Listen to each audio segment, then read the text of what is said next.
call me Crazy Joe, but now they can call me Batman. What up? Welcome back once again to the Necro Zoo. I am Bones. And in this one, let's go ahead and add one more figure to my McFarlane DC Multiverse collection. Now today we will take a look at the gold label Superman 1000. Now, after a lot of searching, I did find this one at Walmart out in the wild. Pretty stoked to finally come across him. Now, there was 3 Superman and 1 gold label Green Lantern, which I still wanted another one of. So I went ahead and picked up 2 Superman and 1 of the Green Lanterns, leaving 1 of the Superman for somebody else to buy. Now, I am a big jerk, but sometimes I do, I can do some good things. Now, it wasn't about money because, of course, we got money. That's not a problem. It's just that I didn't feel like buying all 3 Supermans and, leaving nothing for anybody else. And eventually I will come across another Superman and have an extra one because of some custom work that I want to do. Now, of course, we have seen this figure before, so it's nothing new. We'll do a little bit of custom work, check out some different things, do some comparisons, and see just how good this new Superman is. Now, he does look pretty impervious in the packaging, but let's go ahead and take a closer look at him. But first, he does come with your clear McFarlane flight stand. I haven't really come across one of these in a while with any of the figures I reviewed, but I do have tons of these in a box that I basically do not use. He also comes with his data file card. On the front, you do have some pretty nice source material. Not necessarily sure from where this is from, but pretty cool. And on the back, you do have some information. Superman Action Comics. We'll hold on to that now. Notoriously, I kind of knew what accessories this guy was going to come with, and pretty light on accessories, and that's not even the biggest problem. The biggest problem is, of course, right now I have the 2 resting hands that come with him, on the figure, but you only have 1 left fist and 1 right gripping hand. Now, this isn't a complete loss. The reason being is because, of course, these hands are very old. They come from the original Superman 1000 release, which we never received a right fist for. Now, though I can find an alternate fist in all of my fodder, you can also use this to, of course, show Superman holding a flag or holding a piece of kryptonite. I mean, it's up to your imagination what you want to do with this gripping hand. Don't really see him holding any firearms, but this is kind of one of the biggest things. I already was disappointed before I even opened the figure, and that is that I already knew that we were not going to get a right-handed fist, when I have said it numerous times that each figure should definitely at least come with 2 fists for power poses and superhero figure photography. So that's one letdown, but I kind of already expected that.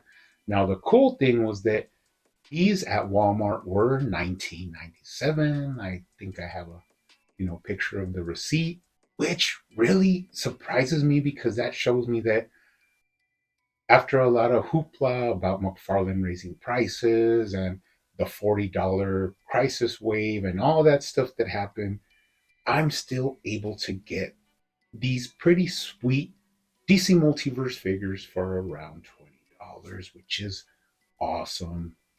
Now, getting back to the figure, of course, some things I like, some things I don't like, and this just opens it up to give you alternate choices for your Superman. But let's go ahead and take a closer look at this guy. Now, we have seen this before various times. Of course, I have all the previous releases of the Superman. So I'm not really going to delve too much into the articulation. Very stiff figure. Now, I don't know if it's because of the cold front that I've had here in El Paso, but this figure was definitely very stiff. So my main tip would be to definitely heat this guy up with a heat gun or a hair dryer. I use a heat gun, but I have a lot of experience with it. So I would really recommend a blow dryer. Heat them up, move them around. The head would be very stiff, hard to pose and hard to articulate. But once you heat it up, you can get all of the range of motion that McFarlane has in his figures. Now, first impressions, this is a really nice looking Superman figure. Big thing that pops right off at me is that this emblem is not sculpted in the way the original release was. And also, it is in a little bit of a shimmery metallic paint. The suit color is also different. We'll take a look at that with the comparisons. But for a Superman figure, if you're just walking down the toy aisle, it's a pretty nice Superman figure. Taking a closer look at the head sculpt, it is the same as the previous releases. They've used it on Rebirth, on the Battle Damage versus Doomsday, and also the 2-pack with Atomic Skull. And what I do notice is that each one of these heads, although it is the same mold, the same hair, have a slightly different paint tone and shading. So although that does jazz it up a little bit, give you some more options, this one really takes me back to the original Superman 1000 head. Very nice. Now, for me, there's some things I just don't like and some things I prefer. We'll get into that, but looking at the head, one of those things is the hair is just a little bit too shiny. You could see all of that gloss shining off of the hair, which I'm not a big fan of, although I do think there should be some shiny parts to the hair. Me having black hair, you know, I know what that looks like. But I do think you should have some flatter, more matte color around the sides and on the back. So I will be repainting that and show you guys what it looks like. You got way too much blue highlight on this one. It's like it looks like they got a little heavy handed with the blue, but that's just my preference. So it's not a big deal. But you do still get articulation. Once you heat it up, he can look down very far. Really good range there. He looks up as well, which is awesome for flight poses. You got right to left. And of course, you could tilt his head for some attitude. So that's pretty awesome. Now, not going to go really much into the articulation. We've seen it before. But one thing I will say is the shoulder bushing joint is very stiff. You do have to heat it up and move it around to get it to really function the way it is designed to. And you could pop his shoulders back, giving him a broader chest look, or even move the arms in front of his head for flight poses, get him spread out in a wide T pose. So really would suggest that you warm this guy up before you move him around. Now, another thing a lot of people don't like about the Superman 1000 is the single hinged elbow. Now, for me, this is kind of like a double-edged sword, and that is because although I do agree that double jointed elbows function a lot better, they could, you get more range and get the arms to do things that you cannot do with the single jointed elbow. One thing it does do is it looks a lot cleaner. It doesn't have so much breakup with the cuts for the articulation and the joints. So it does look more aesthetically pleasing to the eye. When you bend that elbow, it doesn't look all broken up the way it does when you have the double jointed cuts. But that is, once again, just my own preference. Going to the hands, here's another thing, and that is that they still kept the ball joint from the wrist as a blue color. I prefer flesh tone for the ball wrist joint, and that is because it looks more realistic. You don't have the end of a cuff of a long sleeve shirt and then have wrist on there. It pretty much just goes right into the hand. So although this is once again just a preference, I will be painting the wrist ball joint a flesh matte color, and I'll show you guys what that looks like. And once again, as I said, no no double fisted action with this. You do have to do that yourself. Now, as far as waist articulation, you got pretty nice waist articulation. Of course, this was one of the first figures ever released by McFarlane, and it's really surprising to see that you still get enough articulation to move them around, except notoriously the front crunch is very slight. Going down to the legs, now this is another complaint a lot of people have with this one, and that is that the legs are kind of slim. It doesn't bother me that much, but I do also agree that should have had a little bit longer legs and a little bit thicker legs. Now this was pretty much fixed with the Crisis on Infinite Earth Superman body book.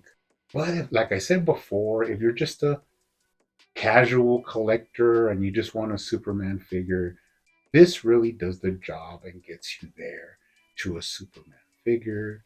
You do have slight thigh swivel so you can move the boot from side to side. And moving down, one of the biggest things I don't like about this one, and that is those gigantic circular ball ankle joints. I'm just not a big fan of that. It looks really bulky. When you go down to your ankles, you don't usually have some big cankles. It really narrows down into the ankle joint. So that's another thing we'll be looking at changing later on in the video. Now, a big positive about this figure, which a lot of people were excited about, of course, was the wired cape. McFarlane definitely leaning a little bit more towards wired cloth capes. And I am one that has really been surprised at how much I enjoy them, because you can move them around and manipulate them for, taking pics of them and posing them and displaying them. So really a fan. Now, if you go up the back, at least the loops of the belt are painted and the yellow is there for the belt. And you go into this really big yellow S. Now, this kind of makes me want to bring out the rest of my Superman 1000. Now, I have a lot of them, custom ones, the other releases, but you can't go any further than to go ahead and bring out the original Superman 1000 release. Now, this one is not changed at all. Everything is original to him. This is the one I bought to keep in his original form. When you put them next to each other, you can really see the differences. The difference in the plastic of the limbs, which is this newer one, although has pretty much the same dark blue, it is very glossy and shiny, while the original release has a lot more of a toned down, flat color to it, but they are basically the same figure, aside from the different capes as well. Now, I'll also go ahead and bring out a custom one I have where I put heat vision eyes on this one. So this is more like my custom one. I did add 2 fists, which is something I thought that was really needed with a heat vision version of Kal-El. And I did add a yellow S on the back of this one. Now, this is one of my favorite ones because the fists really make it an awesome figure to articulate and display. The heat vision eyes are something that they've never done with one of these versions of Superman. So I'm really happy to have my custom version of him. And finally, I'll bring out my 2-pack version from the Atomic Skull 2-pack. And this one is very special to me because I did change the wrist ball joints to a flesh color, also a smaller ball joint. I did paint the hands to match. And this was one of the first times that I put one of those water slide stickers on the back to give them the yellow S, which is different than putting a patch or putting a cutout. It really fits and adapts itself well to the shape of the cape. So that was something cool that I did with this version of Superman. Now, we're going to go ahead and take a look at the differences I did with this figure. I did go ahead and repaint the hair. I added a matte black and a little bit of a wash to spread it around, while I did leave some highlights to give some shine where they should be. I also toned down the blue so that it wouldn't be so prominent, and just fade in a little bit better, like feather it in to make it look a little bit nicer. I also warmed up the shoulders to be able to move the arms around a little bit smoother and get that bushing to move around, which adds to the fun of articulating and taking figure photography with this one. And yes, I also removed the wrist ball joints and painted them a flesh color. I just feel like it looks a lot more pleasing to the eye and just works better to have that wrist ball joint in a flesh tone. Of course, you can prefer the blue ball joint, but for me, this just works a lot better. And of course, I painted the hands as well to make a match to the paint on the wrist ball joint. And of course, moving down, one of the things I really did not like was those round ball ankle joints. Now, surprisingly, I had these extra ankle joints left over from a custom. Now, they are the ankle joints from the John Kent Superboy figure, and it is so simple to just pop these big ball joints out and put in the John Kent ankle joints, and it really gives it a cleaner look. The lines work a lot better. Even the articulation works a lot better when you go ahead and add these more streamlined ankle joints. Really fun figure now to move around and pose. The cape is a big bonus, so you can take figure photography and display him. So definitely not a blow me out of the water action figure, Superman figure, but it is a nice one if you want to do custom work, or if you don't have like a standard Superman or regular Superman to add to your collection. Now, only thing I need is a unique Batman to go along with the Superman, and maybe we'll be taking a look at that next in my next video. But anyways, you guys keep hunting out there, keep collecting, keep customizing, and I will see you on the next one.